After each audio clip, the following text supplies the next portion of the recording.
two-state solution the best path forward for Israelis and Palestinians, and what other options are there? It seems obvious. Israelis and Palestinians should stop killing each other and let each other live in peace. 2 states for 2 people. That was certainly the thought in the 90s when the Oslo Peace Accords mapped out a peace plan to get us there. Israel here and the Palestinian Authority here and here.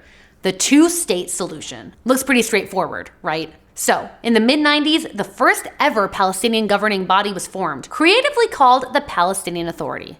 The first time in history that Arab Palestinians had their own governing body. Hopes were high that a Palestinian state was just around the corner. But when we turned that corner, instead we found terror, settlement expansion, and war. If you want to learn more about that period, the link is in the description.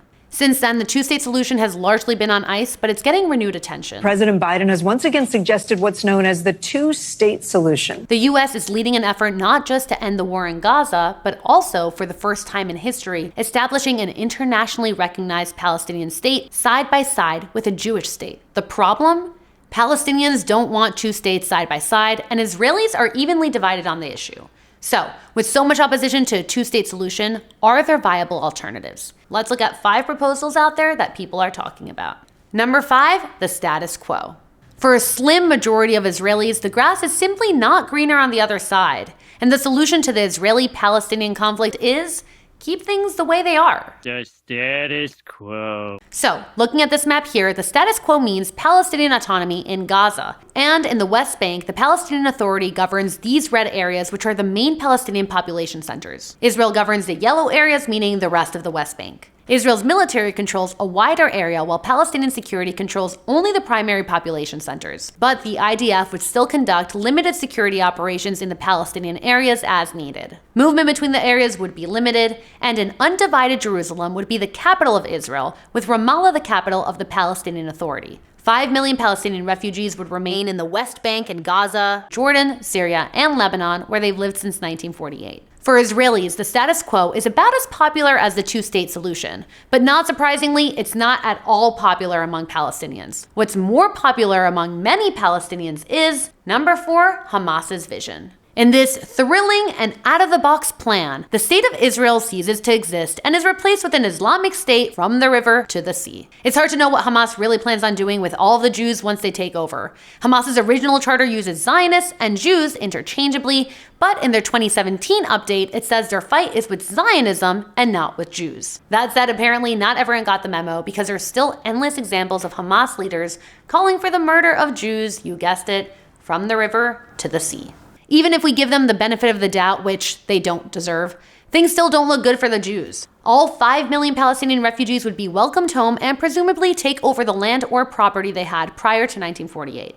That would mean resettling millions of Jews, assuming the plan is not to kill all the Jews. And then likely they would encourage Jews to emigrate from the region to Europe or the Americas. Under Islamic law, the people of the book, Jews and Christians, would be protected, but they'd be required to acknowledge the superiority of Muslims, pay a special tax, and would be executed for criticizing the Quran or Muhammad, or for having any sort of physical contact with a Muslim woman. With all due respect to Hamas, which frankly is no respect at all, we're going to treat that one as a non-starter. Number 3, Israeli annexation of most of the West Bank. While there's a very small minority of Israelis who want a Jewish state from the river to the sea, with Arab Palestinians expelled or living as second-class citizens, it's not something being seriously raised in Israeli discourse. What has been raised is the annexation of those areas in the West Bank that are already under Israeli control. The plan would give Israeli citizenship to upward of 300,000 Palestinians, while the rest of Palestinians would remain under the governance of the Palestinian Authority. This plan is similar to the status quo we have now, but right now Israel's only administering the West Bank until a final peace plan. This plan sees Israeli-controlled areas of the West Bank officially becoming part of the Jewish state. The annexation plan is supported by roughly 30% of Israelis, with significantly less support among Palestinians. This supposed peace plan would more likely be a unilateral move, meaning Israel would do it without reaching an agreement with Palestinians. But in the current international political climate, any unilateral annexation by Israel would likely start World War III. So, now we get to the outside-of-the-box solutions that might actually, maybe, be viable alternatives to the 2-state solution. Number 2, the 1-state solution. The one-state solution, or a binational state, does away with the vision of a Jewish state and a Palestinian state, replacing them with a single, secular, multicultural democracy. All citizens would be given equal voting rights, and there would be a single democratically elected government that would determine all policies from a capital in a united Jerusalem. This might sound like a happily ever after, but it's missing one crucial factor. Jewish sovereignty and self-determination are fundamental to the mission of Zionism. To provide a safe haven for global Jewry after thousands of years of anti-Semitism in every country Jews have lived in, the Jewish people and the international community decided that we need a place where we can take responsibility for keeping ourselves safe. Jewish sovereignty in a Jewish state is the only way to ensure Jewish freedom and rights in the long term.